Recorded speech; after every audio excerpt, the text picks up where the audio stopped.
I know it is going to be difficult to speak about your success, especially when your success story is different from other stories. I didn't travel 20 kilometers to go to school. There was no river in my village which I had to swim across to go to the school. And fortunately, there was electricity at our home, so I didn't study under the candlelight. This is something which you listen in majority of the success stories, that a person struggled a lot for completing his education. My story is a bit different story. I didn't struggle that much in my early schooling, but I did utilize the available resources in best way. So my story is about how to utilize your available resources at max. I was born to a middle class family. Both of my parents were teachers, and both of them, they were very strict. Strict in the sense that there was a huge check and balance that what I am doing, if I am studying or not. It's mean that there were no sports, not many friends, but only books. When I completed my school, I got very good marks in my school. I completed my college, but I couldn't get admission to a medical school. Why medical school? In the country from where I belong, doctor is someone which is considered that is a person who steals your salary. What does it mean? It means that the salaried people, the people who get their salaries, they calculate their budget. They calculate how much they are going to spend for buying groceries, how much they are going to spend for the tuition fees of their children, how much they are going to spend on clothing and other things. But their budget disturbs when someone in the family gets ill. And when someone in the family gets sick, they have to pay a huge amount of money to the doctor. So the doctor is someone which is considered as a very rich person in our middle class families. Like all middle class families, my parents also had a dream that I should become a doctor.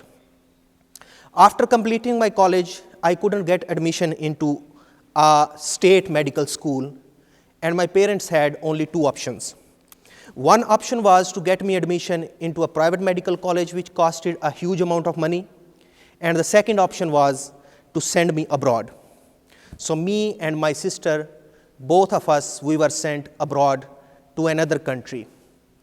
So we landed into Kyrgyzstan. Kyrgyzstan was a completely different country, out of context, out of nowhere, in the sense that the people were different, they spoke a different language, and the whole overall architecture of the city was completely different from the city where I was born. So there were two options. One was to compromise what I had, get a medical degree, come back and become a good doctor, supposedly. And the other option was to think something different and to do something different, because there were 300 students in my class and all of them were there to become doctors. And definitely I did not want to become one of these doctors. So I thought about doing something different. What I did, after the third year, I got admission as a part-time student in another university and started studying another degree. So in the morning, I was studying medicine. In the evening, I was studying finance. And then this was not enough for me. I started learning a foreign language. Because at a very early stage, I realized that foreign language is going to benefit me in future. So in the morning, I was studying medicine. In the evening, I was studying finance. And at night, I was taking language courses. This is how I graduated with 2 degrees. And again, I got admission into 2 degrees and started studying 2 degrees simultaneously. I realized that these small things which I am doing will be challenged. And they were challenged by other people. People laughed at me that why you are doing so many different things. But I felt in the core of my heart that this multidisciplinary education will definitely benefit me in the long run. So after some time, I actually started feeling benefit of this. The people didn't understand some of the subjects and concepts which I could understand because of my background in humanities, social sciences, and applied sciences. And this is something which I utilized for my own benefit. So after completing 4, 5, 6 degrees, the difficult task was to select a career. And first of all, this didn't come from nowhere. It costed me a lot. It costed me finances. It also costed me emotions. Because when I was studying, I had a chance to participate in someone's wedding who was very close to me, but I couldn't. So many babies were born, but we couldn't see them just because we were in another city or in another country.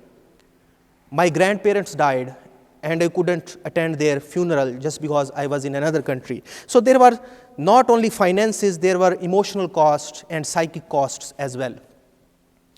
But fortunately, I started getting good jobs offers, and today I am standing here in front of you as a professor in your university.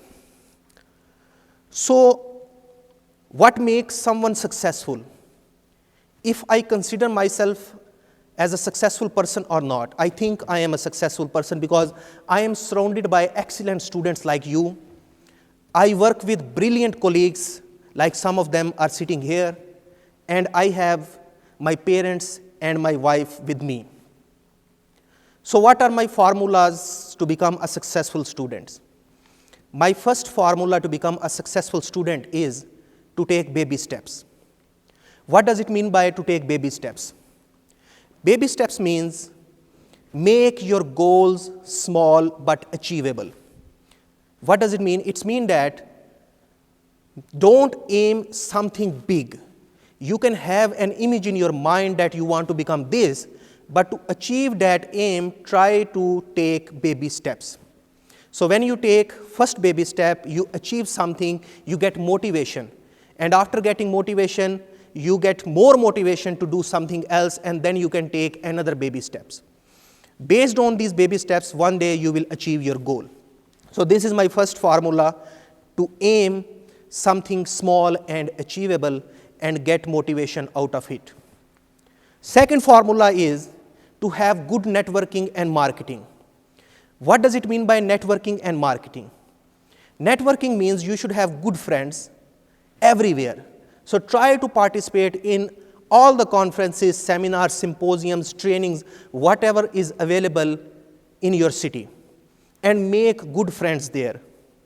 There might be some people who are interested in sports, but I was interested in co-curricular activities like conferences, seminars, Model UN, debate competitions, and from there I got very good friends with whom I am still a friend. And also marketing is very important. Marketing means you should make yourself sellable. This is something which you write on your cover letter or motivational letter, that why someone should hire you or why someone should give you admission. So marketing and networking is very important for your academic and professional career. And the third formula is to study everything. To study everything without discrimination. Don't think that you are a law student and that's why you should study only law. Law is everywhere. Philosophy is everywhere.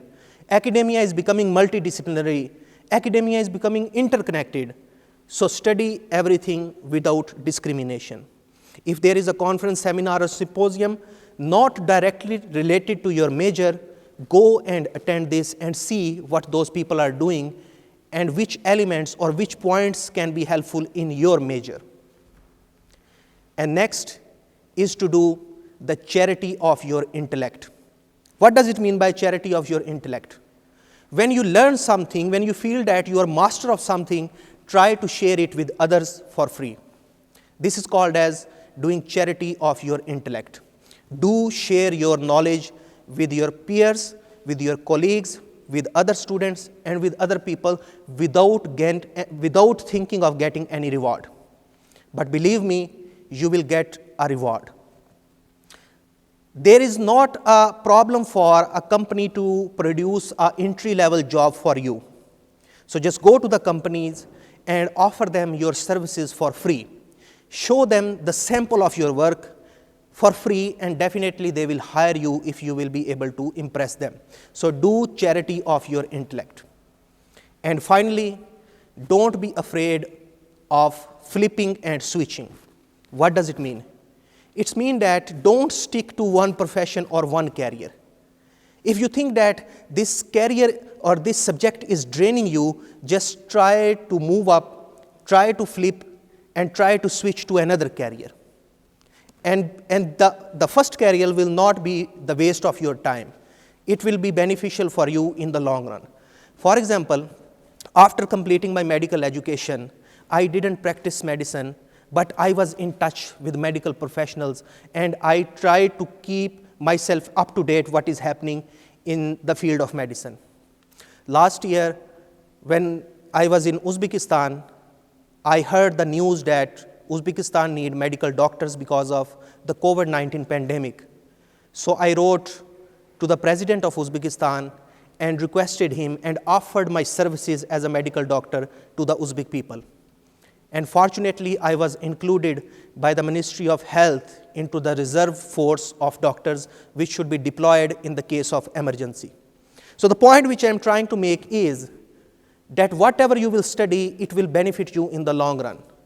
Small steps will become a big output in future.